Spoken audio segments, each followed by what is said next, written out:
9, 8, 7, 6, 5, 4, 3, 2, 1, 0.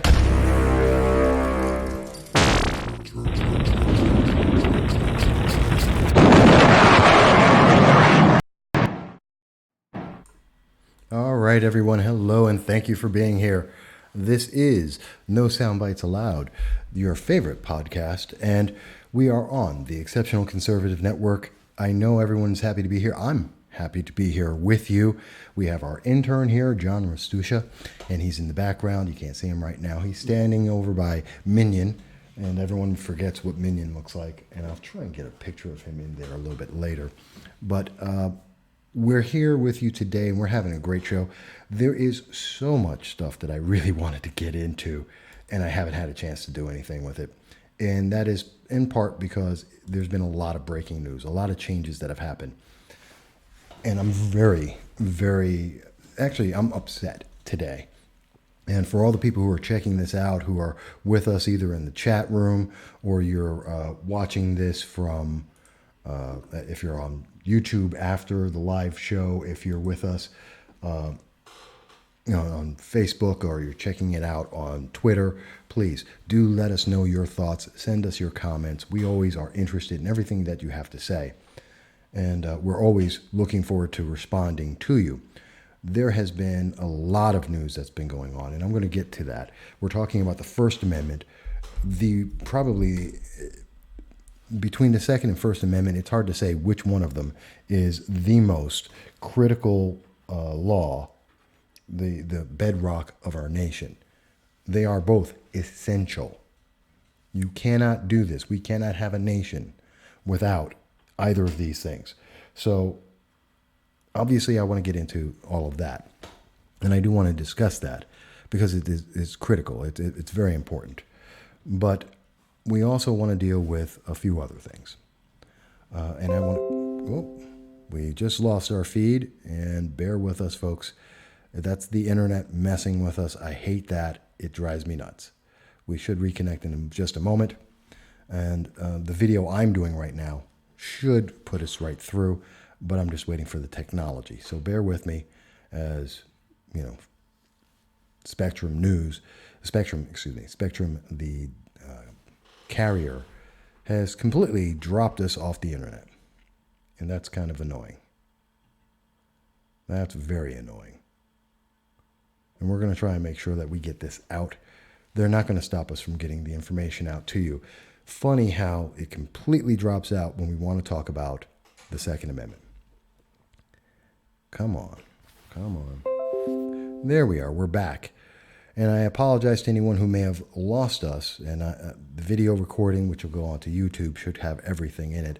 I don't understand why we lost everyone. It's kind of upsetting here. But we're going to try and fix that. And we'll make this as good as... Oops. I just lost something. Okay, one of the things I was going to show you, I just lost. That being said, here's the thing, folks. The First Amendment is absolutely essential to our nation. And it's a big dispute whether it's the First or Second Amendment that are critical to our nation. I think it's the combination of both. You can't have the United States without the freedom of speech, without the right to bear arms. They go together hand in hand. And without one, you cannot have the other. But we're seeing an assault on that. And we're seeing that from the internet and from media companies, in particular social media companies, that are trying to redefine what is free speech and the access to that free speech. And that's a big problem. But before I get to that, I do want to address something. First of all, as we do every week, who is in our Game of Thrones shame? And the Game of Thrones shame winner is YouTube. YouTube, shame on you. Game of Thrones, shame on you, YouTube, for eviscerating the ability of individuals like myself, like Steven Crowder, like so many other people, Tim Pool, and Ben Shapiro, there his name is, and Dave Rubin, and so many others, to be able to communicate with the public and to share ideas. Shame on you, YouTube. You just angers me to know. I don't have the words. I don't have the words about how angry they make me. But I also want to go into one of the things why we were the show's off a little bit today, because we just came from an event. We were literally just out with the public. We were over in the Broome County region at Binghamton at the Crandall Street Housing Project. It is a low-income housing project being put together by Jerry Willard in conjunction with the mayor of Binghamton, the state senator Fred Akshar, Donna Lupardo, who's part of the state assembly, and even the city councilwoman Danny Krantz. All of them combined together, working to put in new housing, affordable housing, housing that regular people can live in, and targeting families. So we got that, and we were at the event. If you've been on our Facebook page, you may have seen our live coverage of that up until the moment that our phone died, but that was live coverage there. So we ran literally from that event back over here to be able to do the show for you. We still haven't finished processing everything. And I'll try and get comments from Jerry Willard on, actually I had it, and I think I just dropped it on my computer here. And I'm going to try and bring that up real quick so we can have those words. There. Come on. I'm going to try and bring that up for you real quick, if I can, so that I can share with you some of his thoughts. And if you happen to be in the Broome County, Southern Tier, New York region, this will probably be of much more interest for you. And let me switch over to that for you. Bingo. And where's the comments? Come on. We can provide a really nice place to license. Jerry, just because my battery's dying here, so I want to jump in real quick. Looking at the neighborhoods you've worked so far on 47th, down on Front Street, 47 North, now here on Crandall, are there other areas that they're targeting here in the Binghamton area? Is there somewhere we say that would be next? Yeah, we're hoping to do more work on North Street and the Mather Street area. We've targeted that. We're also always looking for any areas that may have potential that we can jump in and maybe make the same type of changes, that we've done here. So it's an ongoing process. And we've got the First Foot Action Council has got the experience and track record, and we just want to continue doing what we're doing. And how many houses total were renovated? 11 houses. 11. All right, so that's a little bit of the event that went on today, just prior to us coming on air, and it is still ongoing in the community, the open house to show how the First Ward Action Council, Jerry Willard, and so many others work together to take literally a hot zone of crime and drugs that were bringing down a community in my city where I live now. And literally, I live blocks away from there, but just tearing apart a community with drugs and violence, and the state, this private organization along with the state work together to rebuild the houses that were decrepit, that were falling apart, that were unsafe to live in, and tearing them down, rebuilding, creating new homes that are for modified low-income workers, meaning that if you have a job, if you're a single parent, that you would be able to get into these homes at below market rates to be able to support your family, to support yourself, and to be able to have a decent home to live in, which is an essential. And that allows people to become invested in their community, to grow in the community, to improve their lives, the lives of their kids, and to go forward. So for that, we want to commend the work that was done by Mayor David, by Councilwoman Danny Cruz, by Jerry Willard, and so many other people who were involved in this, because they were essential, and we really, really are happy to hear of that news. And I was very happy to cover the event. And if you go to our Facebook page at the Voss Political, you will see our live coverage of the event, many of the speakers, and what was going on there. We'll have photos out shortly. That being said, let's go further. One of the other things that we had wanted to cover, and I'm just trying to make sure we don't get dropped out again. Also, I did want to mention there is breaking news. Breaking news. And I don't have my sound effects right now, but the breaking news is, if you recall, we had spoken on our 200th episode. We had been speaking with Dr. Giovanni Scaringi, who also happens to be a member of the Binghamton City Council. And he was our first guest, and we brought him on. And in that discussion of the show, we also highlighted that we were talking about Dan Livingston, that we had become aware here on the show, aware of a violation of law. And it was not fully confirmed at that moment, but we had become aware that he had been sanctioned or reprimanded, that Dan Livingston, a councilman of the Binghamton City Council, that he was reprimanded for violating the law. And so we brought it up in our 200th episode just a little bit because we hadn't fully confirmed it at that time.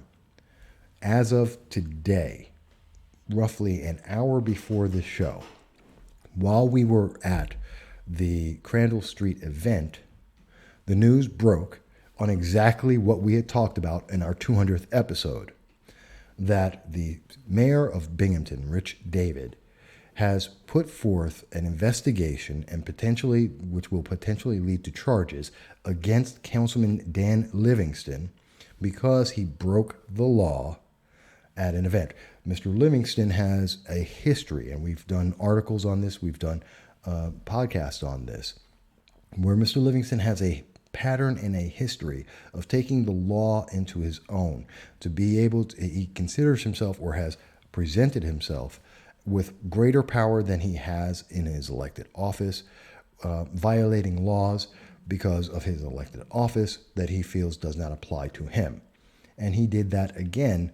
It's a simple thing. He was, again, taking photos. He's often in trouble because of the video that he takes illegally without people's consent, without knowing that he's taping them or broadcasting them, that he was broadcasting information in an area which is by federal law illegal to do. And he did this without anyone's consent, without even checking. Now, there are a lot more details on this, and it's coming out, but this shows a pattern of ethical violations. And I've had arguments with many of his supporters about this. I've had arguments with members of Citizen Action and Progressive Leaders of Tomorrow who are deep supporters of Mr. Livingston, and they excuse the fact that he has violated our laws. Guess what? We should never excuse that. Never excuse it. When any member, I don't care if it's a Republican, a progressive, if it's a libertarian, it doesn't matter. If anyone is out and violating our laws of our nation, and they are saying actively that the worst, that they can do whatever they want, that they can break our laws that if you and I as regular citizens were to break them, we would receive fines and possible jail sentences, that we would be rebuked by the full force of the government and law. You know what? Our politicians are held at a higher standard, and they especially should be held to that standard. So again, Dan Livingston, Councilman Dan Livingston of Binghamton, is in trouble. He has another investigation against him, which then goes to the history and repeated occurrences of violation of law. This is a problem, and everyone should hold him to that standard. That is a standard that we all would be held to. So that's some breaking news. It just came out, and it's just funny to me that this is exactly what we were talking about in our 200th episode, and we were the first ones to have knowledge of it. If you were watching the show, you heard about it first here. We mentioned it. We didn't go into great detail, but we broke that news. We were talking about it first, and now it's out amongst all the public. It's kind of fun. It's kind of fun to be breaking news. We love to do that, and we always try to. Okay, so I've said all of that, but the real thing that I want to get into is the main thing. The main thing that we were talking about, or want to talk about, is what's going on with YouTube. And I'm going to start that discussion about YouTube probably in a place that you're not going to expect. Because I want to talk about how YouTube is going to destroy the First Amendment, that it's going to destroy content creators, that it's going to remove the ability of individuals like myself and your favorite shows on YouTube, your favorite commentaries, movie reviews, video games, doesn't matter what it is. If it's on YouTube, they want to destroy the ability of anyone except the major media from being able to present you with information, especially individuals like myself and so many others who do actual content about politics, about going beyond that 30-second soundbite that we get in the nightly news, that minute and a half that we get on national cable news, that is a summary of some editor who says, this is all we want to tell you about, and not give you more details and not let you know what are the actual facts that are there or how it impacts you as an individual, which I am very, very serious about and something that I take very seriously. But I want to start off with something very interesting, because the first part of it is YouTube and Twitch have gone around and they're banning more accounts. Now, this is something that came out on June 6th in the article, which was found on Esports Junkie, and a smaller channel, but they announced that YouTube and Twitch announced that there are big changes. And that was today at about 12:25, and the changes are happening with Twitch, which is, for those who don't know, primarily a distribution channel for people who are playing video games, to do video game reviews, playthroughs, to let people know about that. Now, it seems that in that channel, there has been a big scandal. Back on February 19th, there was a channel for a game, and the name of that game was what is it? It's oh God. So much information. And I forget what it is called. It's here in the article. It's right in front of me too. You're probably looking at it as I'm searching for the quote. Be that as may, there was one of the channels, one of the video games that were being focused on, suddenly had this explosion of attention.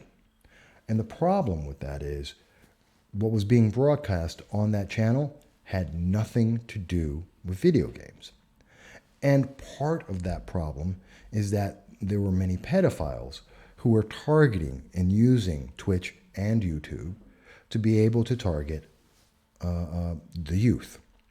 Now, both of these channels, YouTube and Twitch, work together, or actually work separately, but worked alongside each other to ban over 800,000 video clips and to remove 400 channels that had seriously been affecting people. Matter of fact, it was the name of the game was Artifact.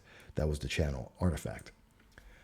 And so to protect kids who are between the ages of 13 and 18, they will no longer be able to make broadcasts.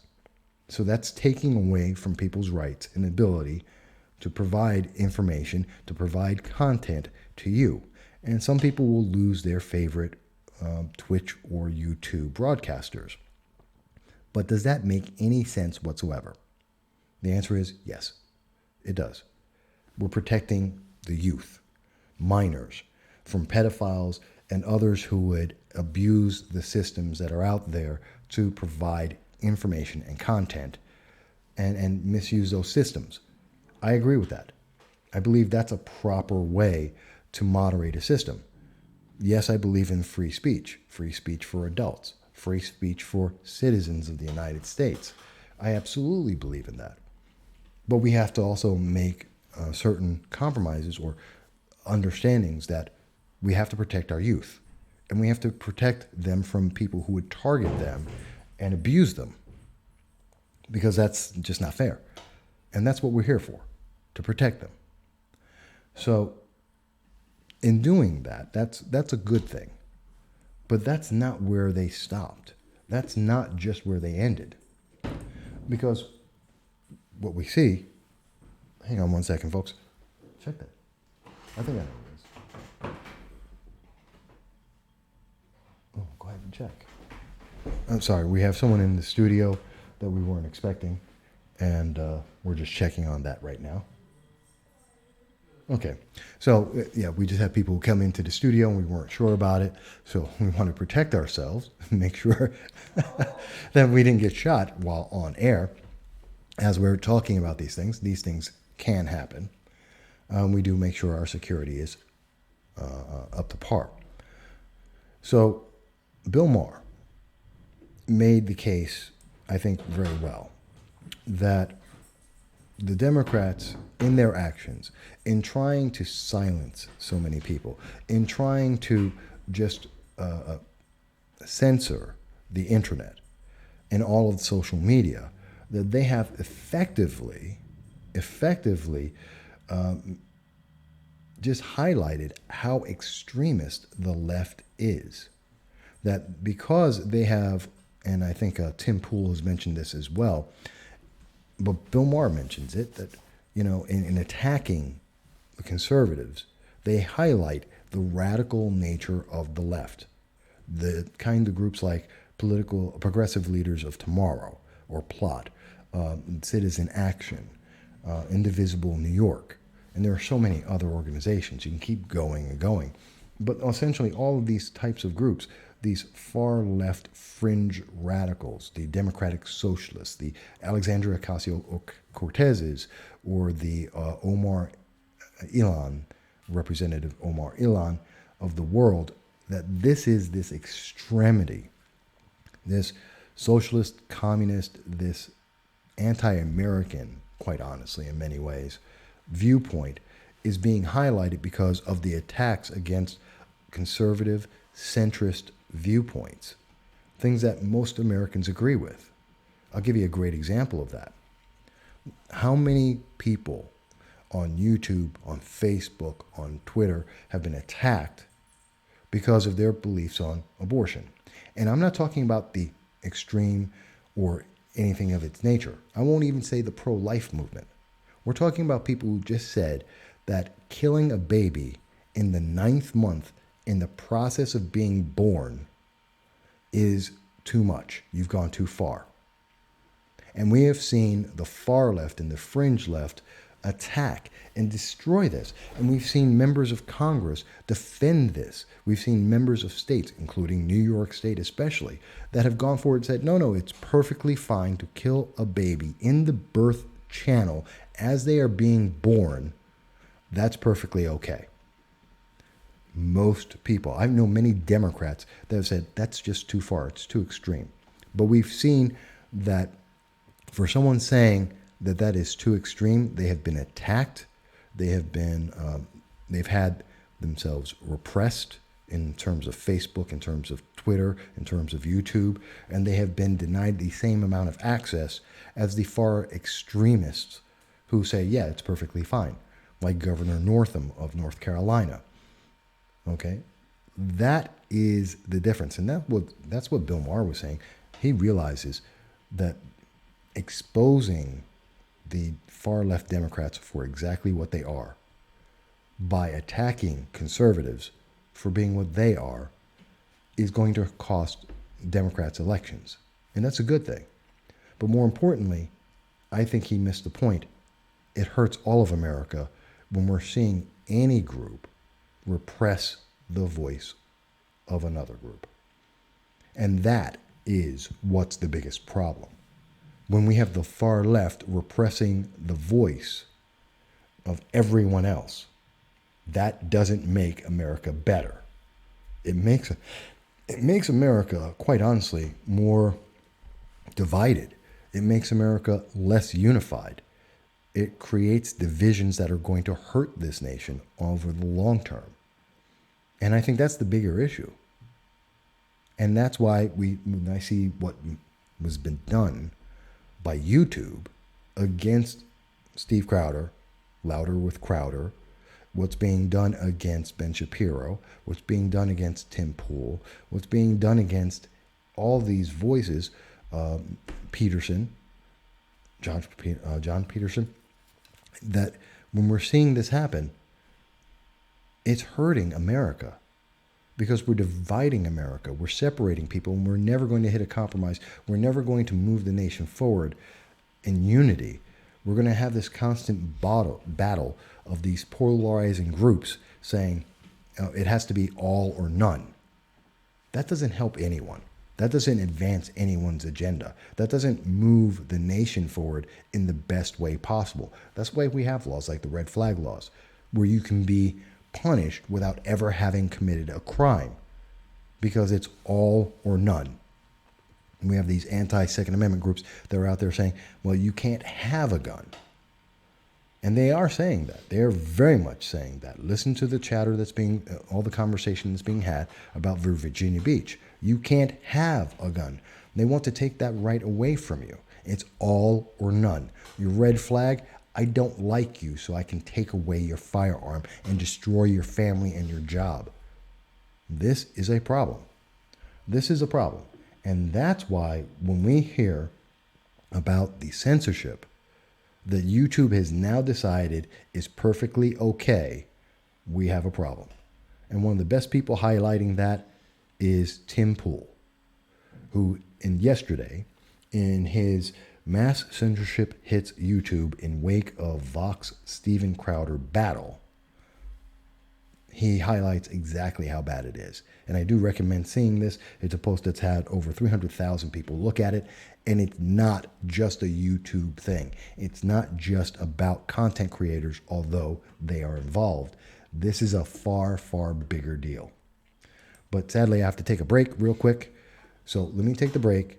Let me come back and focus on just this issue about our freedom, about what YouTube is doing, and how it's going to affect everyone, even if you don't have a YouTube site, even if you don't follow YouTube, even if you don't care about politics. This is going to affect you too. And we'll be right back in just a moment.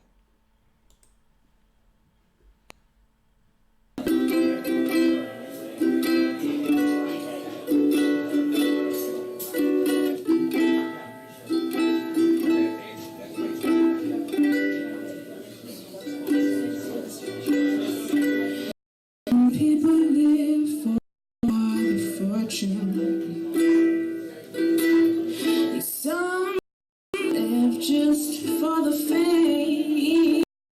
Yeah.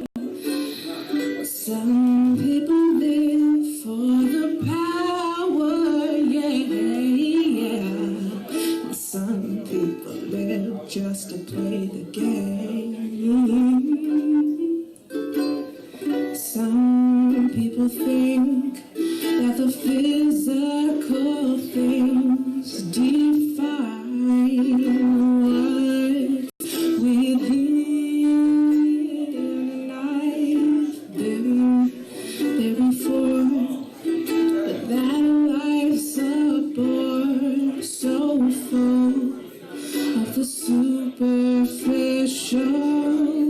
And some people want it all, but I don't want nothing at all. If it ain't you, baby, if I ain't got you, baby. Some people want diamond rings, some just want everything, but everything means nothing if I ain't got you. Yeah. Some people search for a fountain that promises forever young.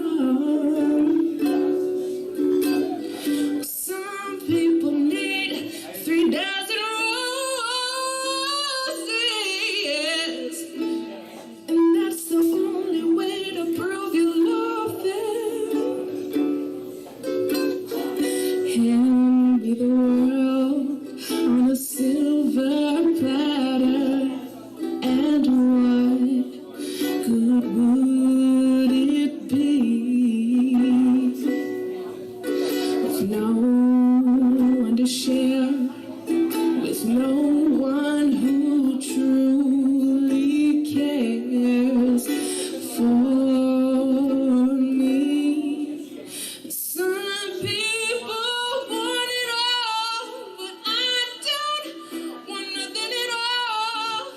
If it ain't you, baby, if I ain't got you, baby. Some people want diamond rings, some just want everything, but everything means nothing if I ain't got you. Some people want it all, but I don't want nothing at all. If it ain't you, baby, if I ain't got you, baby. Some people want diamond rings, some just want everything, but everything means nothing if I ain't got you. Yeah.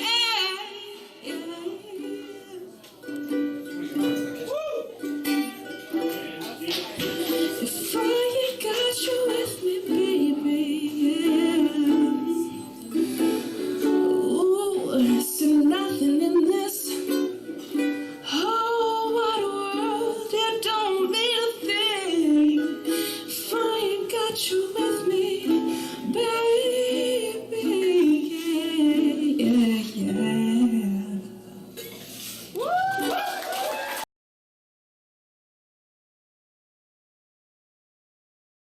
All right, folks.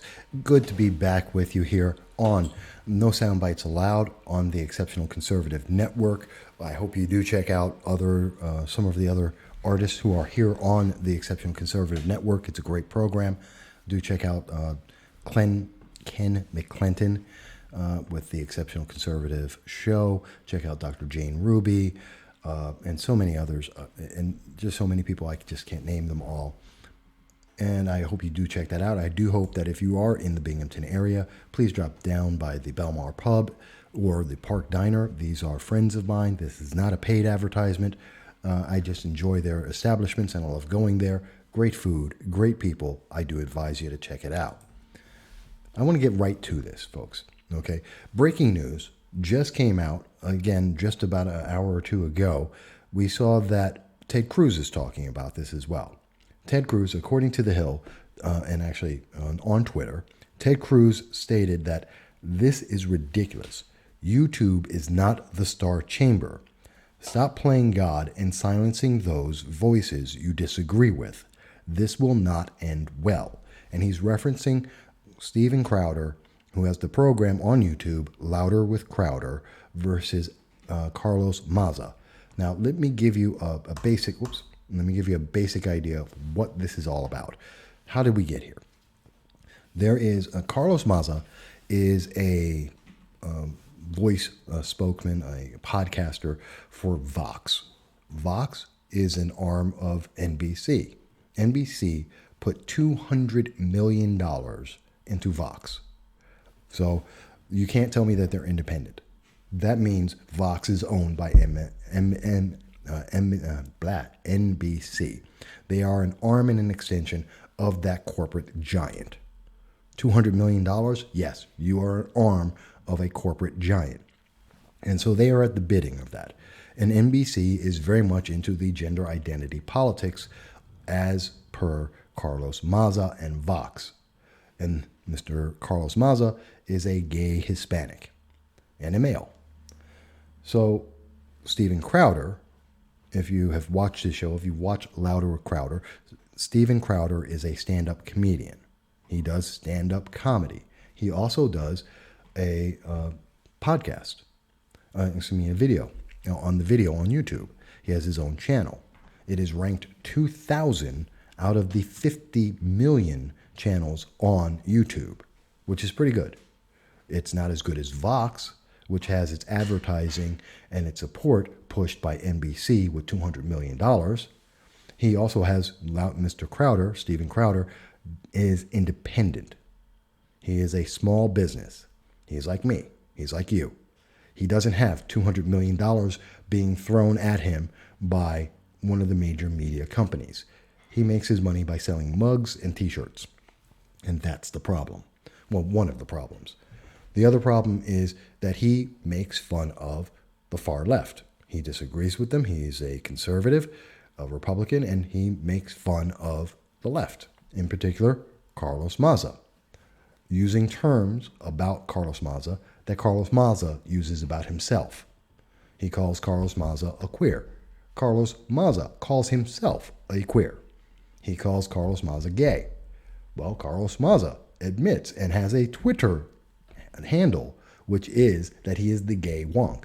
He admits, and this is part of his thing, he is gay. So Mr. Crowder highlights the errors of what Mr. Maza is talking about on a regular basis, using the exact same terms that Mr. Maza uses about himself. And it's bad. And because Louder with Crowder is using the same terms that Mr. Maza is using about himself, because Mr. Crowder is saying that and saying how wrong he is and why he is wrong about some of the positions and views he has from the far left. Well, because Mr. Crowder has done that well and ranks 2,000 out of 50 million in YouTube, and because he is an independent voice, well, that means that you need to shut him down. Or at least this is the position of Mr. Maza, which, after looking at $200 million, in fact, is the point of view of NBC. Now, why did Senator Ted Cruz get involved with this? Why is he saying that this is YouTube playing God and silencing people? Well, that's where I was going with in the last segment. I was talking about none other than Tim Pool. Also, a very good, very successful, independent voice on YouTube. And he's mentioning that this isn't about anti-gay slurs, because they aren't anti-gay slurs. They're not slurs when it's something that someone has said about themselves. And that's just a fact. And Mr. Poole goes into great detail. And I advise you check out this article that he's put out there on YouTube, which is "The Mass Censorship Hits YouTube in Wake of Vox Steven Crowder Battle." And in that, he goes into great detail how this is actually a battle between NBC and the public and silencing that voice. NBC the mainstream networks have been dying for decades. If you're as old as me, I'm 51, there used to be 3 channels and PBS. That's it. It was ABC, NBC, CBS, and then you had PBS. Now we have HBO, Showtime, we have 500 channels on cable, we have cable news, we have YouTube, we have Twitter, we have social media, we have outlets, and are able to directly communicate the news like I am right now, and to expand on the ideas rather than relying on ABC, CBS, NBC, where we get a minute and a half to talk about an issue. I spent more time talking about the event that happened at Crandall Street that I was covering than you will see on the news tonight on any of those channels. My live stream on Facebook of the event and people speaking at the event is going to have more content and be more complete than any news station locally covering that event. And that is true of every event. I've done debates where I have broadcast word for word, just recently, the DA's debate over at SUNY Broome. I broadcast that word for word. You can see it on my YouTube channel. Every word of that debate and every question that was asked, every answer that was given. And if you look at the regular news media, you will get a minute and a half summary of what some news editor thought was important. Now, why does this matter? Well, because NBC wants ads. The major media want ad revenue. And for every person who's looking at YouTube, who is listening to Tim Pool, that is listening to Steven Crowder, that is listening to me, or for you, if you have a channel, they lose advertising dollars. And they lose control of the narrative that's out there. If they want to talk about gender identity politics being positive, they can't do that if you're listening to someone who says, well, that actually is discriminatory, that is actually racist and sexist, as we have discussed many times and in many different formats, and that you can see many people talk about, that this is an ideology of segregation and in nullification of voters. So this is why it's important. It is the corporations with their agenda, motivated by money, saying people can't talk. So Mr. Mazza said that he's going to go out there and because another person on YouTube who is an independent is using the same terms he uses about himself.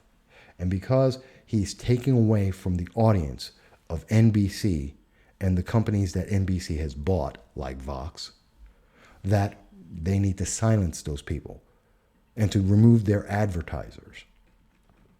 And what happened is YouTube decided, in listening to that, in watching the pressure from NBC, which is an advertiser for YouTube, in looking at their agenda, the identity politics agenda, they decided that, hey, you know what we'll do?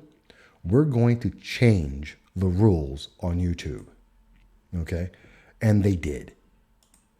They didn't ban Steven Crowder, because if they had banned Steven Crowder, well, that would go to the same issue that Ted Cruz brought up when he asked Facebook, when he asked Twitter, when he tried to ask Google, are you manipulating your algorithms? Are you silencing the voices of Republicans and conservatives, including members of Congress? And each of those organizations said yes. Twitter has actively affected 600,000 accounts and suppressed them and denied them the ability to speak to the public, including members of Congress who are elected and are trying to talk to their representatives. That is a fact.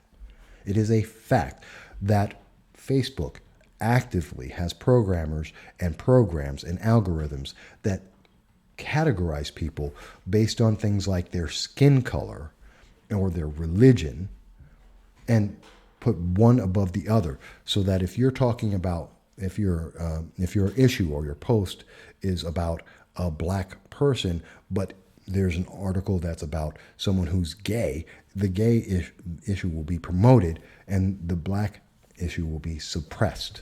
That's from Facebook itself. They categorize you.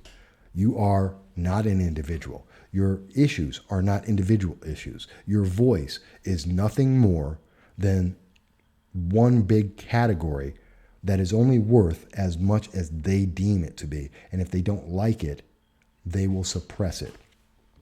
Because they learned from Alex Jones and the others that they had removed, extremism. If we get rid of people that we deem as extreme, that we don't like, well, there's a big backlash. So instead, they want to hide them. They want to deny them the ability to make money, and they want to deny them the ability to be seen and heard. That's censorship. That is censorship in the extreme. And that is a problem. And I'll explain why I think that. Because here we go. This is from YouTube itself. This is the rules, the YouTube official blog from Wednesday, June 5th, when they made their changes.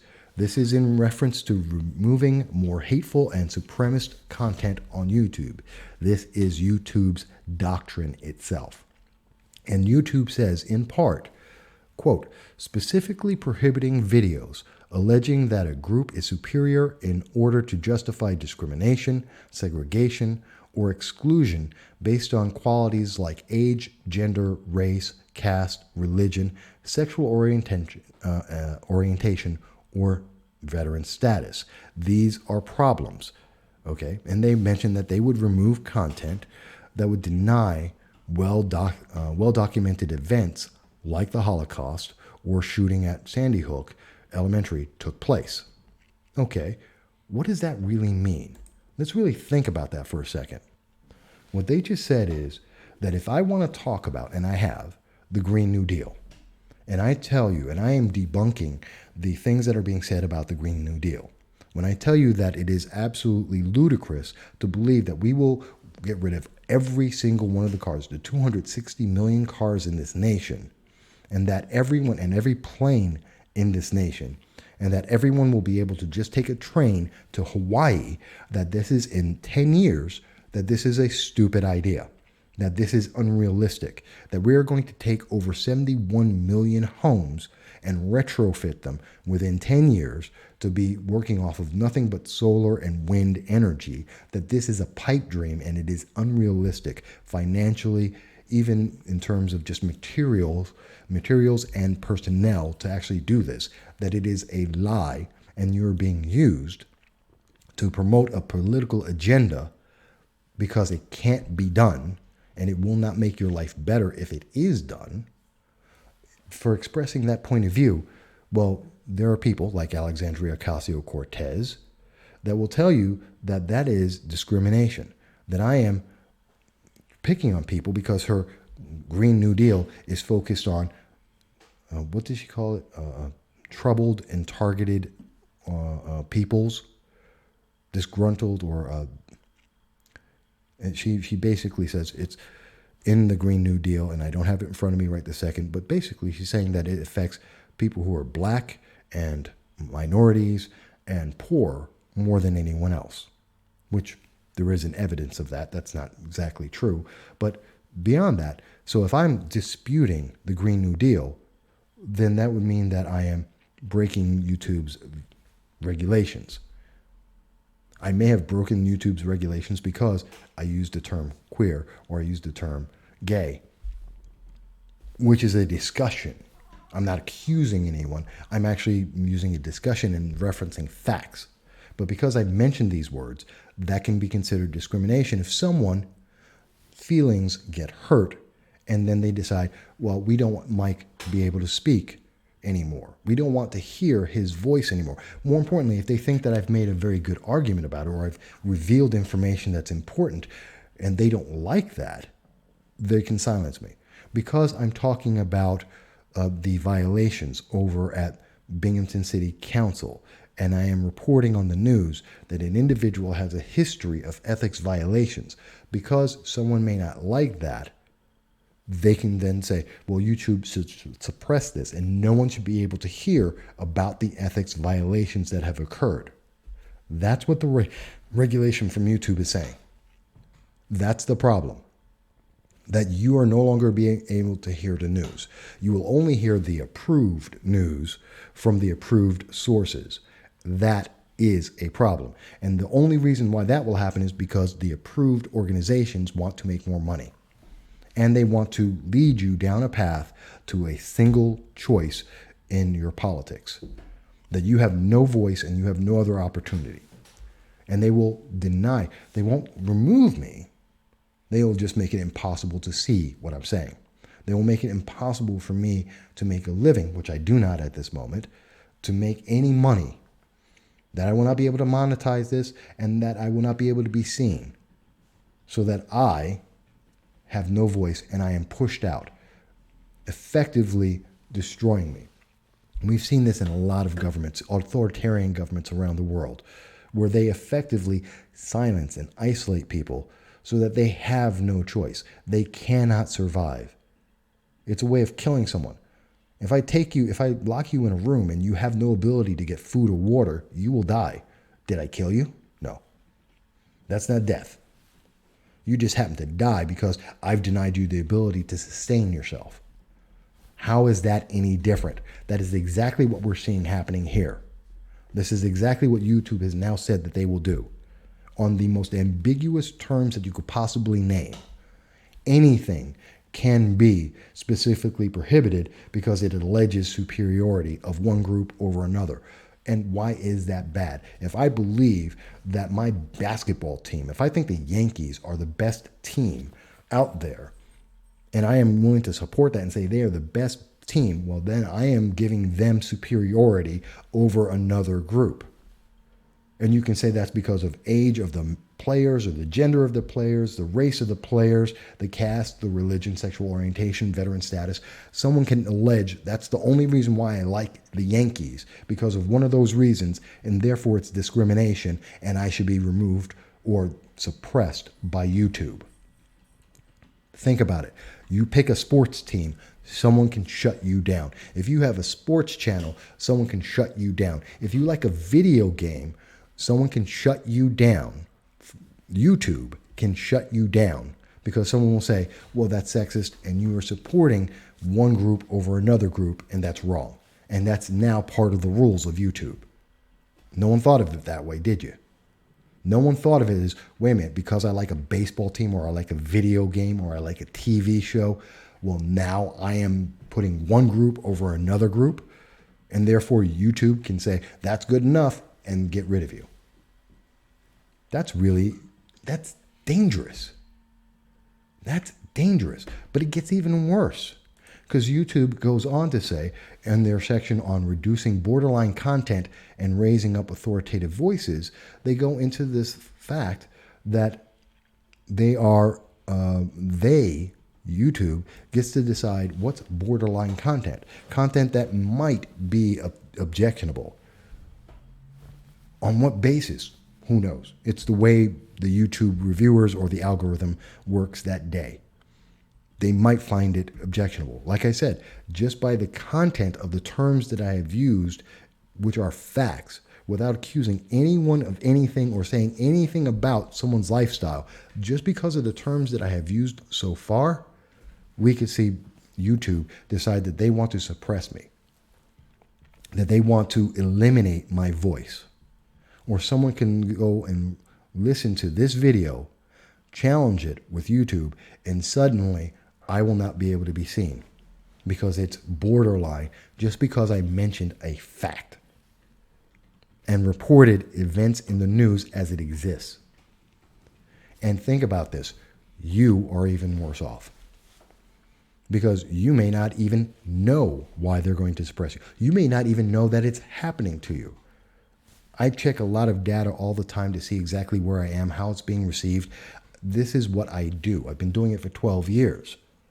And I have seen the suppression on Google. I've seen the suppression on Facebook. I have seen the bias that YouTube and Twitter have exerted. And I have seen it affect numbers that most people may not notice because they don't do this every day for a living. And in fact, I don't even do this to make money. But I do this. But we have to say to ourselves, if they are actively suppressing this. And these are the stories that we know about. Again, Steven Crowder, he's got 2 million. He's number 2 million. He's at, 2,000 out of 50 million people. He is the top tier. He's almost there with Vox, thanks to the $200 million given to it by NBC, possibly $600 million. So their investment, they're getting pushed and promoted. And what is YouTube doing? YouTube is promising that if you have content that they deem on any given day, without any specific rule being broken, that they don't like it, they're going to go out and this is it right here in their comments. They say, for example, if a user watching a video that comes close to violating our policies, this isn't a hand grenade. What does comes close mean? What does that mean? It's like a hand grenade. Okay, comes close to violating our policies, our systems may include more videos from authoritative sources like top news channels in the Watch Next panel. Now, what they left out is they're also going to suppress that channel so that you can't see it again. So they're going to take away your ability to ever see that content again. Even if you agreed with it, they're going to remove their ability to be able to speak and to have their voice heard. And they're going to substitute the approved information that YouTube wants. They're going to give you, they're going to force feed you. That's propagandizing. That's propagandizing. Authoritative nations around the world, we fought wars against countries that decided that this is the thing you should know. The Soviet Union did this with the government approved voice, and you didn't get to have anything to say.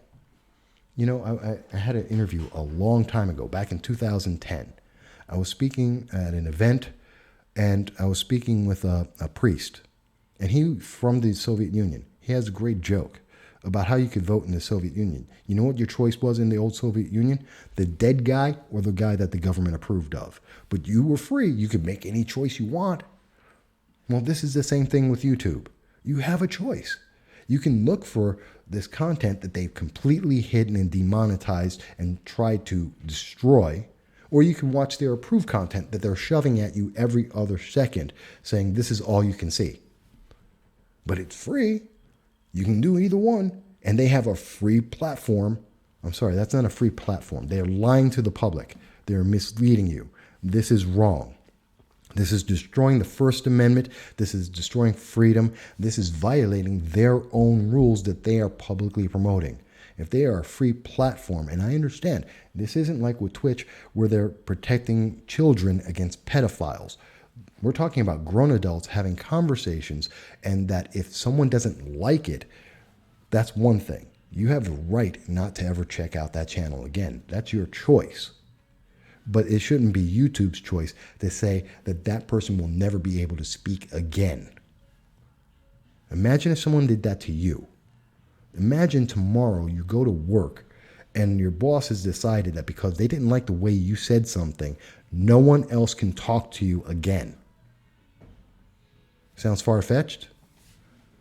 Well, no, it's not. Because it's happened in the world before. I don't know.